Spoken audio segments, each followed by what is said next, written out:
Jean-Pierre Sillard, bonjour. Bonjour. Vous êtes délégué au CRA, une association pour les cédants et repreneurs d'affaires en Pays de Au Loire. Pays de Loire, oui. Quel est l'état des lieux de la reprise d'entreprise dans la région? Donc dans la région, nous avons une tendance assez positive parce que c'est une région très attractive. Nous avons aujourd'hui des repreneurs qui sont domiciliés dans la région Pays de Loire ou les régions limitrophes, mais aussi des repreneurs qui cherchent à venir sur le littoral atlantique.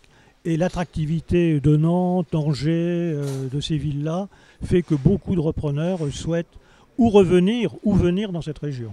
Alors, pour les repreneurs, l'attractivité est là. Pour les cédants, ça a l'air un peu plus compliqué de convaincre un cédant qui va devoir lâcher les commandes.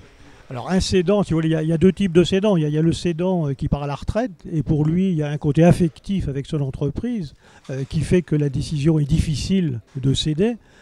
Pour un cédant qui vend au bout de 10 ans sa société, le problème est différent car pour lui, c'est un simple acte de gestion finalement dans une aventure capitalistique. Alors que le cédant à la retraite, lui, c'est quelque chose de beaucoup plus important de dire que vais-je faire demain. Il y a aussi un souci de confidentialité. Dire qu'on abandonne son poste, c'est peut-être mettre en danger ses affaires, son entreprise. Alors, il y a une confidentialité, oui, mais il y a aussi la peur du lendemain pour le cédant, si vous voulez, car il est peut-être investi depuis 20 ou 25 ans dans son entreprise. C'est sa raison d'être quotidienne. Et une fois qu'il aura lâché les rênes, que va-t-il devenir, si vous voulez? Et l'après n'est pas toujours... tout dépend de l'âge du cédant, si vous voulez. Lorsqu'un cédant a une soixantaine d'années, il peut rebondir vers d'autres activités après.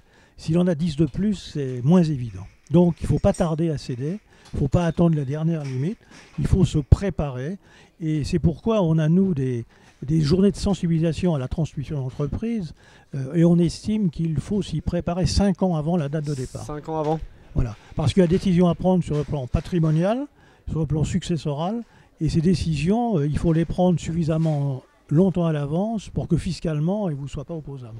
Et quand est-ce qu'on doit l'annoncer, disons, à ses clients, à ses salariés, que la reprise est en cours? Si vous voulez, je crois qu'il faut l'annoncer à ses salariés relativement tôt, parce que lorsque un cédant avance en âge, ses salariés vont se poser la question. Que va-t-il se passer? Est-ce qu'il va transmettre ou est-ce qu'on va liquider l'entreprise?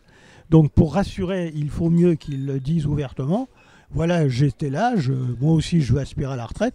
Je prépare donc la succession avec un repreneur qui ait les meilleures qualités pour assurer votre emploi futur et le développement de l'entreprise. Et même discours avec les clients, j'imagine. Et avec les clients et avec ses banques et avec ses conseils. Merci beaucoup. Voilà. Au revoir. Bonne journée à vous.